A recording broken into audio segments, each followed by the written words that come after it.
16 বছর। ফেরাউন বেঁচে ছিল হলো 1600 বছর, এরা ছিল 16 বছর।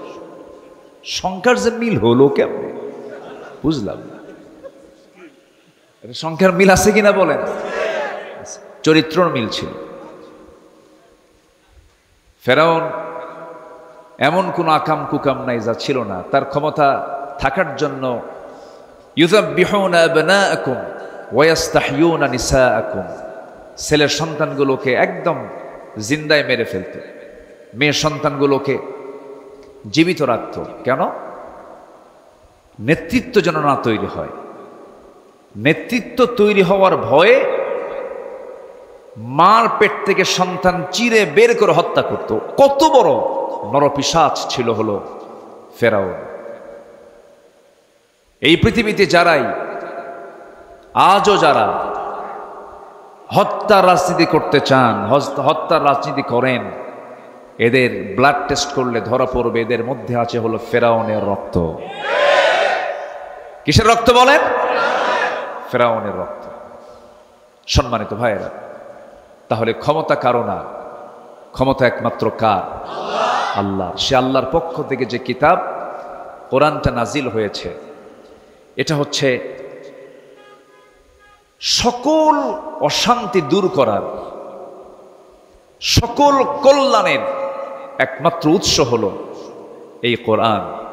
এই কোরআনটা নিয়ে আজকের এই আয়োজন, এই কোরআনটা নিয়ে মাদ্রাসার সৃষ্টি, এই কোরআনকে নিয়ে আজকের এই আলোচনা। তা আমি কিছু কথা বলতে চাচ্ছি। আমি আবার একটু আনইজি ফিল করছি, রাত অনেক হয়ে গেছে। কষ্ট পাচ্ছেন না তো আপনারা? বলি আলহামদুলিল্লাহ, জোরে বলি আলহামদুলিল্লাহ। পৃথিবীর সকল জ্ঞান যেখানে হেরে যায়, সকল জ্ঞান যেখানে শেষ, সেখানে কোরআনের জ্ঞানটা শুরু। বলি আলহামদুলিল্লাহ। আল্লাহ পাক এর মধ্যে এমন কিছু তথ্য দিয়েছেন যা পৃথিবীর কোথাও পাওয়া যায় না, খুঁজে পাওয়া যায় না। এটা একটা আশ্চর্য কিতাব। এটা এমন একটা কিতাব যে কিতাবের মধ্যে আল্লাহ রাব্বুল আলামিন সকল জ্ঞান, সকল তথ্য, সকল কিছু আল্লাহ পাকের মধ্যে উপস্থিত করে দিয়েছেন। বলি আল্লাহু আকবার। কোন অফিস চালাবেন আপনি এই কিতাব দিয়ে?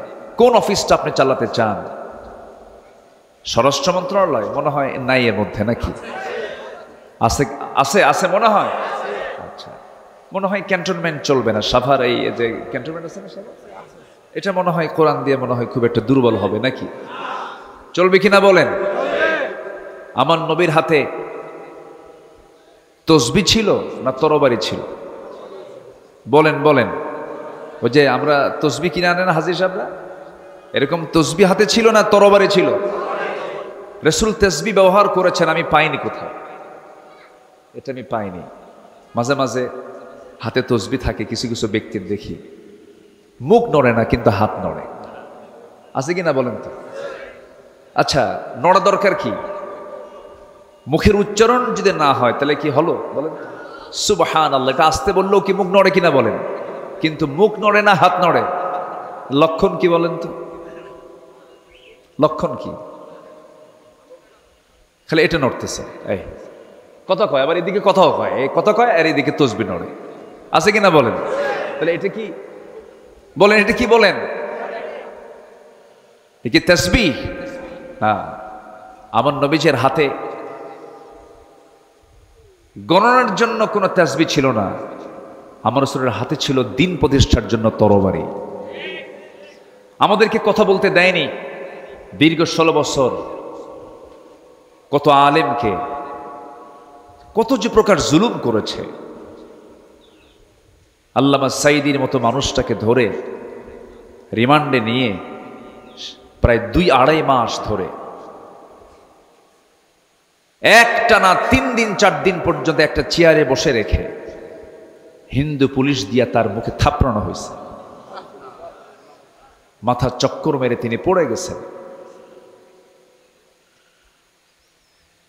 সম্মানিত ভাইয়েরা, আল্লাহ কি শোনেন না? আল্লাহ শোনেন কিনা বলেন? আল্লাহ শোনেন। চোখের পানিতে যায় নামাজ ভিজে গেছে, চোখের পানিতে জেলখানার বালিশ ভিজে গেছে।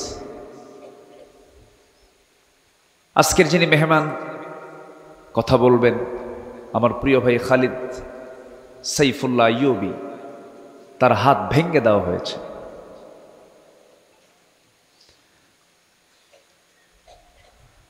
আমার তো কোনো দোষ ছিল না, আমি তো কোনো চুরি করি না। আমার রাতের গভীরে আমাকে বাড়ি ঘেরাও করে ধরে নিয়ে চলে যাওয়া হলো। থানায় নিয়ে বলল, হুজুর কি করব, আমরা তো ধরতে চাই না, কিন্তু খুব চাপ, চাকরি করব না তাহলে বাচ্চাদের খাওয়াবো কি? হুজুর চাকরি বাঁচান তো ফরজ। তখন আমি বললাম, ইমান বাঁচান তো নফল। শেষ পর্যন্ত এই যে চরম জুলুম নির্যাতন, সরাসরি সাহায্য নাজিল করেছেন তিনি আমার কে? আসতে বলবেন না, তিনি আমার কে? আল্লাহ। আসুন না সে আল্লাহর পথে, আল্লাহর মতে, আল্লাহর আইনের দিকে আমরা একটু দৌড়াই। মাগফিরাত কামনা করব কার? আল্লাহ।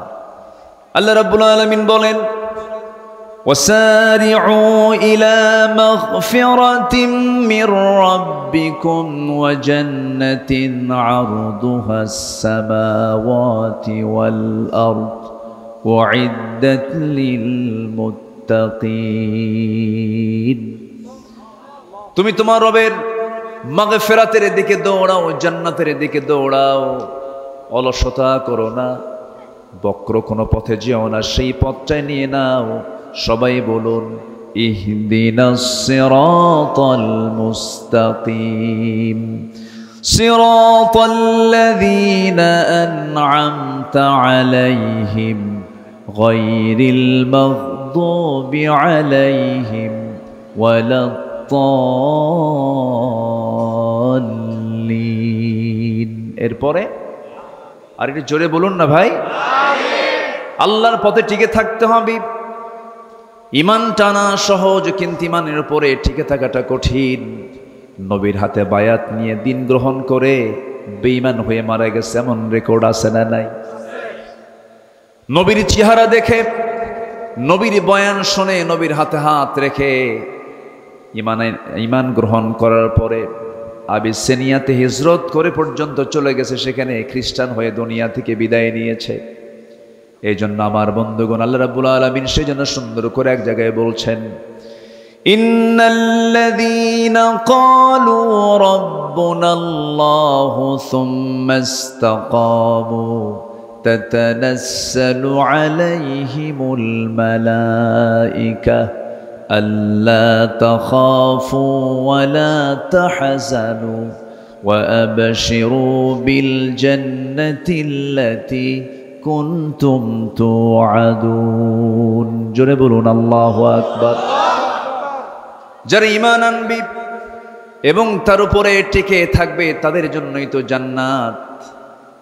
টিকে থাকতে হবে, শেষ নিঃশ্বাস পর্যন্ত বলতে হবে আমার রবকে। আসতে বলবেন, আমার রবকে। আল্লাহ আমার রব। টিকে থাকতে হবে। ঈমান তো আনা যায়,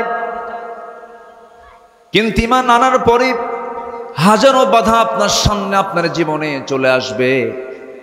হাজারো ঝামেলা আসুক না কেন, মহা মুসিবত আসুক না কেন, সেই সময় প্রকৃত যারা ঈমানদার তাদের জবান থেকে বের হবে কি? আল্লাযীনা ইযা আসাবাতুহুম মুসিবাতুন ক্বালু ইন্না লিল্লাহি ওয়া ইন্না ইলাইহি রাজিউন। জোরে বলুন আল্লাহু আকবার। যখন কোনো বিপদ আসবে ভাবতে হবে আল্লাহর সাহায্য, আল্লাহ পাক আমার প্রতি সাহায্য নাজিল করবেন। আশাদ্দুন নাসি বালাউল আম্বিয়া সুম্মাল আমসাল ফাল আমসাল। এই জগতে আদম থেকে শুরু করে নিয়ে আজ পর্যন্ত যত মানুষ পাঠিয়েছেন এবং পাঠাবেন, এর মধ্যে সবচেয়ে বড় বালা মুসিবত এসেছে হলো নবীদের উপরে, এবং তারপরে যত বালা মুসিবত আসছে আমার আল্লাহর যারা পছন্দের বান্দা তাদের উপরে। তাহলে বালা মুসিবত বিপদ আল্লাহ পাক দেন কি? খারাপ ব্যক্তির উপরে বেশি না ভালো বান্দার উপরে বেশি? ভালো বান্দার উপরে বেশি। বিপদ আসবে, মুসিবত আসবে, কিন্তু চ্যালেঞ্জ ধরে রাখতে হবে হলো ইমানের। ইমান যেন আমার ছুটে না যায়। ইমান চলে গেল তো সব চলে গেল। সম্মানিত ভাইয়েরা, আর সেই ইমানকে ধরে রাখার জন্য যে ইলম দরকার, যে জ্ঞান দরকার, জ্ঞান এটা এমন একটি সম্পদ, যে জ্ঞানী হয় শয়তান তাকে ধোঁকা দিতে পারে না। শয়তান তাকে কি করতে পারে না? ধোঁকা দিতে পারে না। শয়তান মূর্খের কাছে গিয়ে যত আরাম পায়, জ্ঞানীর কাছে গিয়ে সেই মজাটা পায় না। এজন্য আল্লাহ তাআলার প্রথম হুকুম কি বলেন তো? পড়ো। বলেন তো কি প্রথম হুকুমটা কি বলেন? পড়ো। ইকরা, পড়ো। কার নামে? আসতে বলবেন না, কার নামে? আল্লাহর নামে পড়ো। আমার দেশে পড়াশোনা যে হচ্ছে না তা না, হচ্ছে। শিক্ষিতের হার বিগত সকল সময়ের চাইতে এখন বেশি না কম? বেশি। আমার দেশে এখন শিক্ষিতের হার অনেক, কিন্তু যে শিক্ষিতরা আমরা দেখতে পাচ্ছি, যে শিক্ষিতদের দেখতে পাচ্ছি, আমার দেশের উন্নয়নে ধরুন শ্রমিকরা দেশটাকে পিছায় দিয়েছে না আগায় দিয়েছে? আগায় দিয়েছে। আমার দেশের কৃষক যারা কৃষি কাজ করেন তারা দেশকে পিছায় দিয়েছে না আগায় দিয়েছে? আগায় দিয়েছে। প্রবাসী, লক্ষ লক্ষ প্রবাসী প্রবাস জীবনে থেকে ওই পাখির মতো ঝুলে ঝুলে কনস্ট্রাকশনের যে কাজগুলো করেন, তারা দেশকে পিছায় দিয়েছেন না আগায় দিয়েছেন? আগায় দিয়েছেন। আচ্ছা বলুন তো, শ্রমিক, এই কৃষক, এই প্রবাসী লোকগুলো কি শিক্ষিত না অশিক্ষিত? অশিক্ষিত। তারা অশিক্ষিত হওয়ার পরও এই শ্রমিক, এই প্রবাসী, এই কৃষক অশিক্ষিত থাকার পরও দেশকে তারা আগায় দিল, দেশের উন্নয়নে বিশাল ভূমিকা পালন করলো। কিন্তু দেশকে পিছায় দিল কারা? বলেন কারা? শিক্ষিতরা। কোন শিক্ষিতরা? যারা কোরআন শিখেছে তারা মনে হয় নাকি? বলেন বলেন তারা। তাহলে শিক্ষা দু প্রকার। দেশকে পিছায় দিয়েছে রুহের শিক্ষায় শিক্ষিত যারা, যে শিক্ষার মধ্যে প্রাণ আছে, ওহির শিক্ষার মধ্যে যে প্রাণটা আছে, এই শিক্ষায় শিক্ষিত লোকগুলো দেশকে পিছায় দেয় নাই। দেশের টাকা লোপাট করে বাইরে পাচার করেছে ওই সমস্ত শিক্ষিতরাই যারা কোরআন ছাড়া জ্ঞান অর্জন করে জাতিকে ঠকিয়ে দিয়েছে। সম্মানিত ভাইয়েরা, আমি বলছি না যে আপনি ইঞ্জিনিয়ার হবেন না, হবেন। আমি বলছি না আপনি ডাক্তার হবেন না, হবেন। কেন হবেন না? ডাক্তার হবেন, ইঞ্জিনিয়ার হবেন, কিন্তু সব জ্ঞান অর্জন আপনি করতে পারবেন, আপত্তি নেই। কিন্তু সবার ডাক্তার হওয়া ফরজ না, সবার ইঞ্জিনিয়ার হওয়া ফরজ না। কিন্তু সবার জন্য জান্নাত পাওয়ার জন্য কি শেখা ফরজ? বলেন বলেন বলেন, কি শেখা ফরজ? কোরআন শেখা সবার জন্য ফরজ। সম্মানিত ভাইয়েরা, এই জাতিকে কোরআন থেকে মাহরুম রাখা হয়েছে। আমরা এমন একটি শিক্ষানীতি দেখতে চাই। যেহেতু একটা মাদ্রাসার প্রোগ্রামে আসছি, আমি স্পষ্ট ভাষায় জানিয়ে দিতে চাই, আমরা সামনে এমন একটি শিক্ষানীতি দেখতে চাই যে শিক্ষানীতির ভিতরে সকল ফ্যাকাল্টিতে, সকল শিক্ষায়, সকল প্রতিষ্ঠানে সবার আগে এক নম্বর সিলেবাস হবে কোরআন। এটা কি দেখতে চান আপনারা? জাতি তখনই ভালো হবে যখন জাতির হাতে তুলে দেওয়া হবে কি কি তুলে দেওয়া হবে? কোরআন। কিন্তু আমি নিজেও ঢাবির ছাত্র ছিলাম, ঢাকা ইউনিভার্সিটিতে পড়াশোনা করেছি। বিগত সময়ে যে রাজনীতিগুলো আমরা দেখেছি, ছাত্রদের হাতে কোরআন তুলে দিয়েছে না অস্ত্র তুলে দিয়েছে? কোরআন তুলে দিয়েছে না মাদক তুলে দিয়েছে? কোরআন তুলে দিয়েছে না নারী তুলে দিয়েছে? আমরা সেই নেতৃত্ব দেখতে চাই না। সকল বাতিল নেতৃত্বকে না বলে